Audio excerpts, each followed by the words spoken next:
Hello बच्चों, मैं विशाल sir आपका हिंदी की कक्षा में स्वागत करता हूं। आज हम हिंदी सुलभ भारती कक्षा 8वीं के दूसरे पाठ वारिस कौन के बारे में पढ़ेंगे। इस पाठ की लेखिका है विभा रानी। आइए विभा रानी जी का एक शॉर्ट इंट्रोडक्शन देख लेते हैं। विभा रानी जी का जन्म 29 मार्च 1959 के दिन मधुबनी बिहार में हुआ।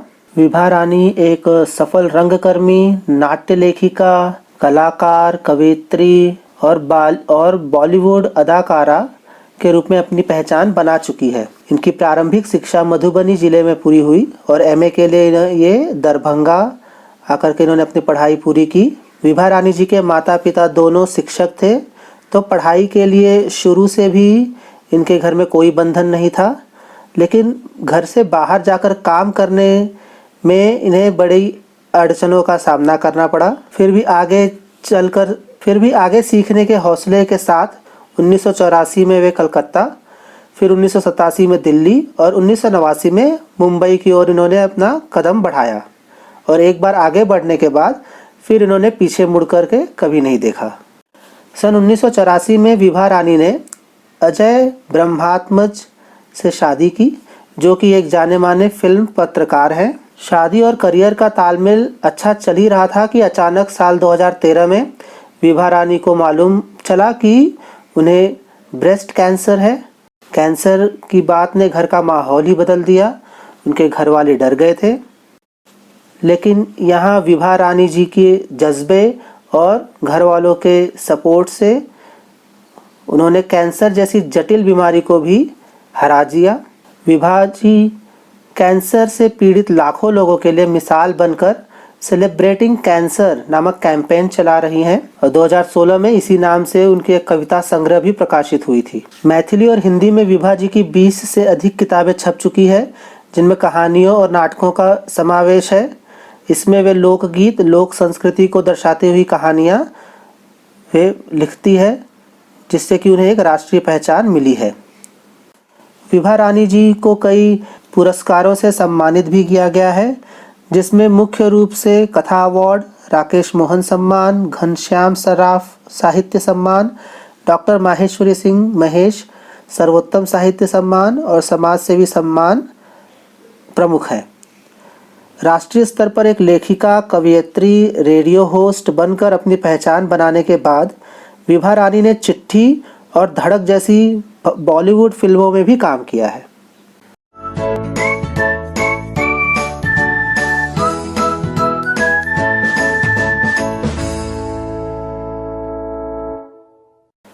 आइए अब इस पाठ वारिस कौन के बारे में एक छोटी सी जानकारी ले लेते हैं। प्रस्तुत कहानी में कहानीकार विभा रानी जी का मानना है कि किसी भी कार्य की सफलता के लिए सूझबूझ, योजना बनाना, समय व संसाधनों का सदुपयोग करना, यह सब बहुत ही आवश्यक है। ऐसा करने पर ही उत्तम फल की प्राप्ति करने में हम सफल हो सकते हैं। इस कहानी में राजा ने अपनी 4 पुत्रियों में से उचित उत्तराधिकारी के चयन करने के लिए उनकी बुद्धिमानी की परीक्षा ली और सफल राजकुमारी को राज्य का राजा बनाने का निर्णय लिया। चलिए अब पाठ की शुरुआत करते हैं। एक राजा था, उसके 4 बेटियां थी। राजा ने सोचा, इन चारों में से जो सबसे बुद्धिमती होगी उसे ही अपना राजपाट सौंपेगा। बुद्धिमती अर्थात समझदार, इंटेलिजेंट, राजपाट मतलब किंगडम। इसका फैसला कैसे हो वह सोचने लगा और अंत में उसे एक उपाय सूझ गया। वो इस सब बारे में सोच ही रहा था कि वह किस तरह अपने 4 बेटियों में से सबसे बुद्धिमान लड़की की परीक्षा लेगा, और वह इस बारे में सोच ही रहा था कि अंत में उसे एक उपाय सूझ गया।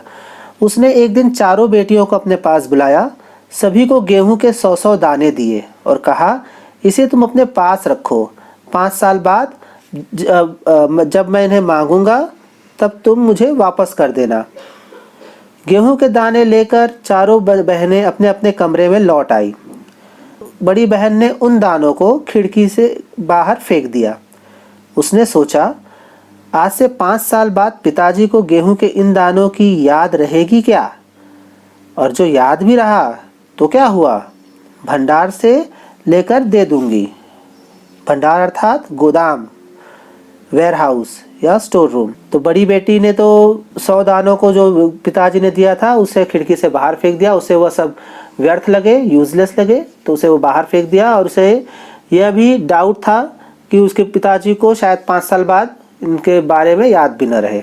दूसरी बहन ने दानों को चांदी की एक डिब्बी में डालकर उसे मखमल के थैले में बंद करके सुरक्षा से अपनी संदूकची में डाल दिया। सोचा 5 साल बाद जब पिताजी ये दाने मांगेंगे तब उन्हें वापस कर दूंगी। डिब्बी मतलब एक छोटा सा बॉक्स, छोटी सी पेटी होती है, उसमें डालकर मखमल के थैले से, मखमल अर्थात यह एक तरह का कपड़ा होता है वेलवेट का, उस थैले में बंद करके सुरक्षा से अपनी संदूकची में डाल दिया। संदूकची मतलब स्मॉल केस, पेटी जिसमें कि वह कीमती वस्तुएं रखी जाती है। तो उसने इस तरह उन 100 दानों को संभाल करके रखा और फिर यह सोचा कि 5 साल बाद जब पिताजी मांगेंगे तो वह उन्हें उन 100 दानों को वापस कर देगी। तीसरी बहन बस सोचती रही कि इसका क्या करूं। चौथी और छोटी बहन तनिक बच्ची थी। शरारतें करना उसे बहुत पसंद था। उसे गेहूं के भुने दाने भी बहुत पसंद थे। उसने दानों को भुनवाकर खा डाला और खेल में मग्न हो गई। तीसरी बहन सोच ही रही थी कि क्या करूं, और तब तक चौथी बहन के बारे में यह बताया गया कि वह तनिक छोटी थी। तनिक मतलब थोड़ी, बिट, बच्ची थी, चाइल्डिश थी। शरारतें करना उसे बहुत पसंद था। शरारतें अर्थात मिस्चीफ, शैतानी करना उसे बहुत पसंद था। और उसे गेहूं के भुने दाने भी बहुत पसंद थे। गेहूं के भुने दाने, भुने अर्थात रोस्टेड, जो रोस्टेड गेहूं के दाने थे वो उसे खाना बहुत ही अच्छा लगता था। उसने दानों को भुनवाकर खा डाला और खेल में मग्न हो गई, और फिर खेल में वह बिजी हो गई। तीसरी राजकुमारी को इस बात का यकीन था कि पिताजी ने उन्हें यूं ही ये दाने नहीं दिए होंगे, जरूर इसके पीछे कोई मकसद होता। तीसरी राजकुमारी को यह पूरी तरह पता था कि पिताजी बेमतलब का व्यर्थ में ही ये 100 दाने नहीं देंगे, इसके पीछे जरूर कोई ना कोई मकसद होगा। मकसद अर्थात उद्देश्य, कॉज। पहले तो उसने भी दूसरी बहनों की तरह उन्हें सहेज कर रखने की सोची, लेकिन वह ऐसा न कर सकी। 2-3 दिनों तक वह सोचती रही। पहले तो उसने भी उसे सहेज करके अर्थात संभाल करके, टू कीप विथ केयर, संभाल करके रखने का सोचा। लेकिन वो ऐसा नहीं कि 2-3 दिन तक वह सोचती रही। और उसके बाद उसके कमरे की खिड़की के पीछे वाली ज़मीन में वे दाने बो दिए। समय पर अंकुर फूटे, पौधे तैयार हुए, दाने निकले। राजकुमारी ने तैयार फसल में से दाने निकाले और फिर से बो दिए। इस तरह 5 वर्षों में उसके पास ढेर सारा गेहूं तैयार हो गया। तो उसने अपने पीछे, खिड़की के पीछे वाली जो ज़मीन थी उस पर वो 100 दाने बोए। उसमें से अंकुर फूटे। अंकुर अर्थात स्प्राउट, जो बीज में से जो निकलने वाला पहला डंठल जो रहता है उसे अंकुर कहते हैं। तो समय पर अंकुर निकले, पौधे तैयार हुए, दाने भी निकले। और जब फसल तैयार हो गई तो तीसरी राजकुमारी ने सारे के सारे दाने निकाल कर उन्हें फिर से बो दिया। और इसी तरह का क्रम वह करती रही 5 साल तक। और 5 सालों में उसके पास ढेर सारा गेहूं जमा हो गया। फिर 5 साल के बाद राजा ने उन चारों बहनों को फिर से बुलाया और कहा कि आज से 5 साल पहले जब मैंने तुम्हें गेहूं के 100 दाने दिए थे, वो 100 दाने तुम मुझे वापस करो। कहाँ है वे दाने? बड़ी राजकुमारी भंडार घर जाकर गेहूं के दाने ले आई और राजा को दे दिए। राजा ने पूछा, क्या ये वही दाने हैं जो मैंने तुम्हें दिए थे?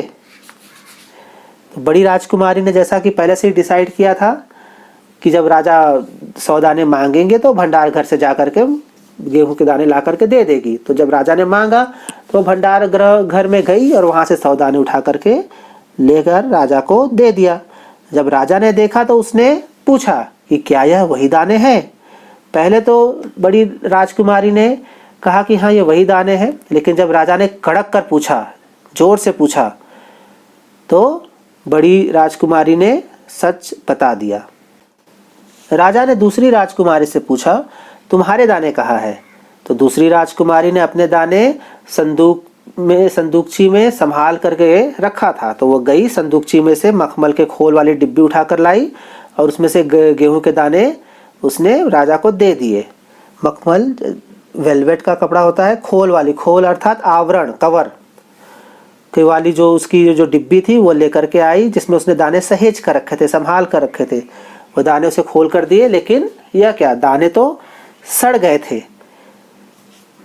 तीसरी राजकुमारी ने से पूछा, तुमने क्या किया उन दानों का?